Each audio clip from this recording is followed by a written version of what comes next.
Welcome back to a new box office breakdown show here on Max Talks Movies. My name is Max Dinnenberg. Today we're going to break down the box office from this past weekend, which was from May 19th to the 21st, where we saw the brand new release of Fast X, the 10th film in the Fast and Furious franchise. We're going to break down the domestic this past weekend as well as the overall 2023 domestic and worldwide numbers. Welcome back to another box office breakdown show. If you're new to the channel, please subscribe, ring that bell so you're notified when new videos drop. I do this show every single Monday, as well as other reviews, including movie reviews, TV show reviews, and movie rankings. Just this past couple of videos, I did review for White Man Can't Jump and Fast X this past weekend. I'll let you know the upcoming videos when this video concludes. Also, please comment down below, first of all, what did you see in theaters this past weekend? What are you going to see this upcoming weekend? And what are your thoughts on the, I guess, disappointing box office I will get into with Fast X? What are your thoughts? What are the reasons you think why Fast X disappointed a lot of people at the box office? Please also like the video, guys. The thumbs up button, it really does help the algorithm out, so more people will check out these box office breakdown shows. So let's get into this past weekend's box office here domestically, which is Canada and the United States. And at first place, again, not shockingly, from Universal was Fast X, Fast 10. It did bring in $67 million in its opening weekend here domestically, which I do think is a big misfire for Universal. The budget for this movie is well over $300 million. Based on reports, it comes in around $340 million is cost to make this movie. And it was a huge risk. But Universal, this has been a franchise which has been an easy money-making thing, not just in the United States, but it's a huge hit internationally. And it was a huge hit internationally in its opening weekend, as Fast X did open internationally with $251 million. So it did make over $300 million worldwide, but 67. I think a lot of people expected this movie to at least make $100 million domestically in its opening weekend. But also, if you look at the numbers, this is a franchise that hasn't really been doing this in the past couple of movies. F9, which came out, again, really in the thick of the pandemic. If you don't remember, F9 came out in June of 2021. Theaters were just starting to reopen of March of 21. So this was only 2 months into, or 3 months into theaters being opened. I went to a theater, you still had to wear a mask and all those things. And even F9 made $70 million opening weekend domestically, made $3 million more than at Fast X. And there's no pandemic that's really affecting people at the moment from going to the movie theater. That's a bit of a big shock as well. Now, Hobbs and Shaw only made $60 million. But even before Hobbs and Shaw, Fate of the Furious opened at $98 million. Furious 7, which is by far the only movie to reach at least $100 million opening weekend, made 147 opening weekend. Fast 6 got to 97, Fast 5 got to 86, and Fast and Furious 4 got to 70. So 70 has kind of been the benchmark for this franchise, and this is a really bad opening. If you're not just in the main franchise, this is the lowest opening weekend box office total since Tokyo Drift, but really since the original, which opened at $40 million, but really it's been that long. The lowest opening in the main franchise since 2006, which is a big misfire for the franchise. This is supposed to be a big movie. A lot of these, it's a huge cast. Jason Momoa was also supposed to bring in a huge audience. As again, Aquaman was a $1 billion movie. And even in this franchise for Universal, Fate of the Furious got to $1.2 billion, and Furious 7 got to $1.5 billion. So 2 of the last 4, if you're counting this one, 2 of the last 3 coming into this movie in this franchise got to $1 billion.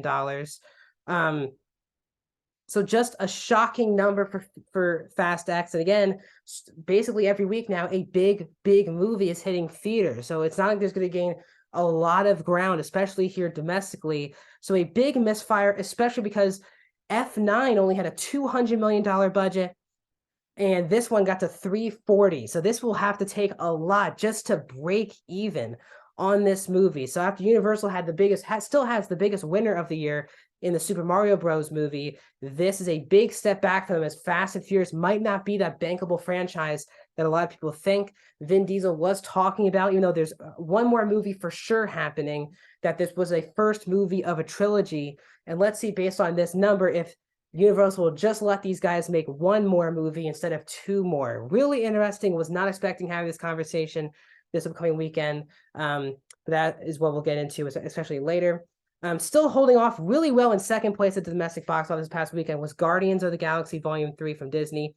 Again, under 50% drop again for Guardians in its third weekend, 48%, brought in another 32.4 million.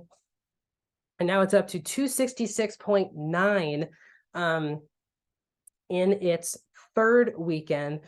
Guardians does need to get closer to the 350 mark, I think, to overtake Guardians of the Galaxy Volume 2. But again, I think the new benchmark for the MCU is to get to at least $800 million worldwide. It seems like the number that these movies really need to hit to be deemed successes by Disney, Marvel, and really to everyone. So we'll get track again. These are really good holds for Guardians of the Galaxy Volume 2.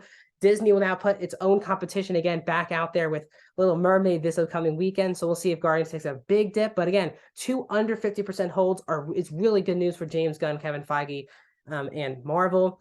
Going back to Universal, still in third place is the Super Mario Brothers movie in its seventh weekend. Another 9.6 million, only a 24% drop in its seventh weekend for the Super Mario Brothers movie. It's now up to 549 domestically.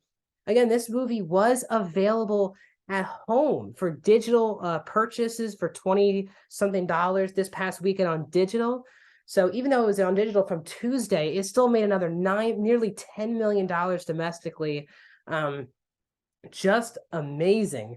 It is number one in iTunes, so it's not just making money now at the box office, it's making big money digitally. So that's a really good sign for Universal and the Super Mario Brothers movies. It continues to be a massive success for Universal. So really a hit or miss weekend for Universal. Super Mario Brothers movie doing great. Fast X was a big miss for them this year. Staying in the top five, I think a lot of people were shocked, but from Focus Features, the book club Next Chapter didn't open big, and it did drop off 55%, $3 million in its second weekend.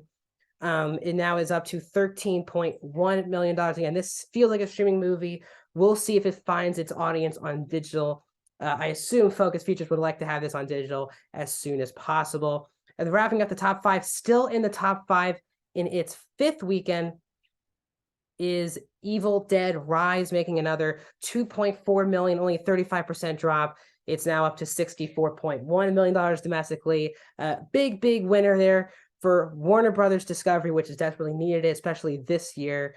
They will have a big summer with The Flash coming in June, but Evil Dead Rise has already been available on digital for 2 weekends now, and it's still in the top five. So it seems like even if putting movies on digital does not mean that their box office runs end there. When we look at the overall year so far, Super Mario Brothers, this is also domestically right now. Super Mario Brothers 549, still the biggest movie of the year domestically, as we assumed. Guardians of the Galaxy has already overtaken Ant-Man and the Wasp: Quantumania. Now domestically, 266 to Ant-Man's 214. John Wick Chapter 4, which will hit digital tomorrow on Tuesday, 185, 156 for Creed 3, and Scream 6 is now at 108. Wrapping up the top 10 domestically so far this year is Megan, Dungeons and Dragons: Honor Among Thieves, Fast X, and Cocaine Bear. Fast X, obviously, we'll get to it. Hopefully, I mean, we'll see. Maybe into the $100 million club next weekend. We shall see how big of a hit it takes with A Little Mermaid coming out this upcoming weekend. Looking right now at the worldwide numbers for this year, Super Mario Brothers still the biggest movie of the year, $1.24 billion. Still the only billion-dollar movie this year. We'll see how many billion-dollar movies we have. Could have some in the summer, but we shall see, as it is very competitive. Guardians of the Galaxy Volume 3 is now up to number 3 worldwide with 659 million worldwide. It's made 266 domestically, 392 internationally. So 60-40 split, good numbers for international. So based on my calculations, it still needs another 140 million worldwide to get that $800 million mark, which I think is a good benchmark for the MCU moving forward. We'll see if it gets there. Ant-Man and the Wasp: Quantumania will not get there. It's number 5 worldwide with 463 million. So it's already $200 million behind Guardians 3.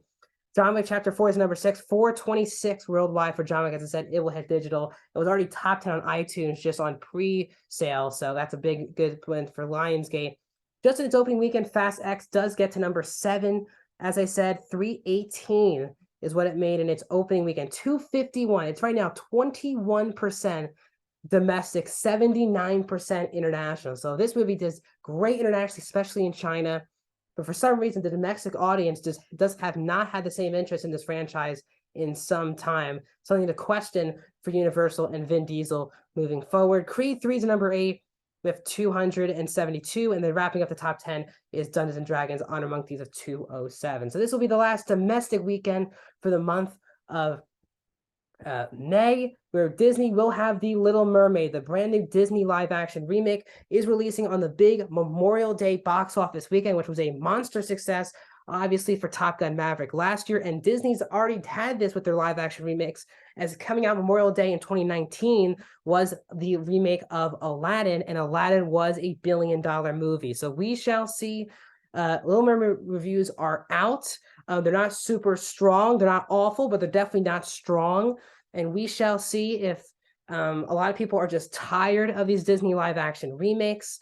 It's going to be a very interesting weekend for Disney. A good start to this summer, but this could be a big hit or miss for Disney moving forward. There's also a lot of counter programming coming out as well in theaters this weekend. The Machine is also coming out in theaters, which is the film with the comedian Burt and Burt Kreischer and Mark Hamill are starring in. That's also coming out, as well as About My Father, the film, again, another comedian with another movie with Sebastian Maniscalco and Robert De Niro have a movie also coming out this weekend. So that is counter programming to wrap up the month of May. So next week on the show, we will break down the final breakdown of the month of May. We're going to also look ahead to the month of June and break down all the new releases and what those movies can do at the box office. Thanks for joining me on a new box office breakdown show. My upcoming videos here on the channel before I get you back here on Monday. You will get a review of The Little Mermaid this upcoming Friday. As well, back here on Monday, you'll get this box office breakdown show, as well as a season 4 spoiler review of the HBO show Barry. So stay tuned for all those videos. I'll see you guys soon.